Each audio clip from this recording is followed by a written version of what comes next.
Bienvenue à CELT pour la troisième conférence de AZ Lezingen. Sur votre site web, vous êtes décrit comme un architecte visionnaire. Ça veut dire quoi? Comment est-ce que vous passez vos journées comme architecte visionnaire? Bonsoir peut-être d'abord. Oui, j'essaye de projeter ce qui pourrait se passer dans le futur si on prend les bonnes directions. Je pense qu'on nous a trop souvent montré les pires catastrophes et que finalement, à force de nous montrer ça comme seule perspective d'avenir, on se trouve dans une situation très très difficile. Je crois qu'il est temps maintenant d'entrevoir ce vers quoi ce serait vraiment intéressant d'aller. Donc j'imagine le monde dans lequel j'aimerais bien vivre. C'est très intéressant ça. Qu'est-ce que vous allez nous présenter ce soir en ce qui concerne ce futur, pas seulement possible, mais aussi positif, je dirais?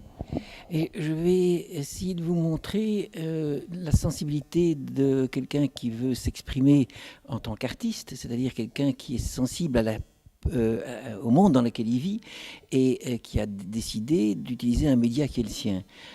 C'est pas le discours, c'est pas par la parole que je m'exprime le mieux, c'est par le dessin. Parce que je trouve que dans le dessin, il y a quelque chose qui est fulgurant. On comprend un dessin instantanément. On y adhère ou on n'y adhère pas dans les secondes qui suivent.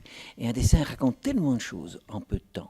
Donc je trouve que c'est le moyen le plus efficace de communiquer. Surtout quand il s'agit de montrer un environnement dans lequel il devrait faire bon vivre. Si je devais décrire l'ensemble des choses que je dessine, ça prendrait des heures et des heures. Ici, j'essaye d'ouvrir une porte la plus large possible pour essayer de montrer un monde futur qui est une proposition d'être partagé avec d'autres. Et pour cela, j'essaye de voir assez loin, de manière à pouvoir imaginer les étapes d'intermédiaire qu'il faut franchir pour arriver à cette sorte d'idéal. Comment savoir dans quelle direction il faut aller si on n'a pas un point d'aboutissement, si on n'a pas une idée de ce qui serait véritablement un résultat final. Et je pense que cette chose qui nous manque tellement nuit complètement à une vraie force de faire bouger les choses par manque simplement de vision. Et mon travail est d'essayer de montrer que finalement la civilisation industrielle c'était impossible, mais qu'il y a d'autres choses possibles. Par exemple, utiliser le vivant en tant que matériau de construction. Le vivant est par définition durable. Il s'est propagé, il s'est développé, il s'est multiplié de manière extraordinaire durant des millions d'années et il ne cesse de grandir, d'améliorer les systèmes existants. Tant que nous ne sommes pas intervenus. Dès le moment où nous avons commencé à intervenir de manière assez définitive dans la planète, on a considérablement abîmé les choses existantes.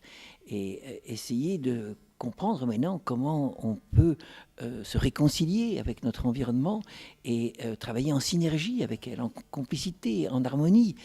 C'est un projet magnifique, tout à fait enthousiasmant. C'est tout le contraire de ce que beaucoup de gens s'imaginent. La crise, ce n'est pas quelque chose de préjudiciable pour nous, c'est tout le contraire. Ce sera l'occasion pour moi de changer nos modes de vie et d'aller vers des choses beaucoup plus profondes, beaucoup plus vraies, beaucoup plus équilibrantes. Une société de consommation mène à une impasse d'office, c'est une société de gaspillage. Il est temps de faire les choses avec autrement plus de maturité. Donc, ce projet, votre image sur le futur, c'est pas seulement une utopie, c'est vraiment un plan de construction, si vous voulez. Voilà. Pour moi, l'utopie, c'est impossible qui n'a pas encore été expérimenté. Beaucoup de gens disent une utopie, c'est quelque chose qui est irréalisable.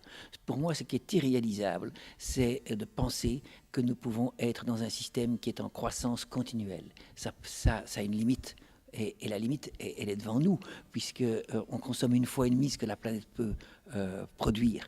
On mange notre capital. Quand on n'aura plus de capital, qu'est-ce qu'on va faire? Et c'est vers ça que l'on va.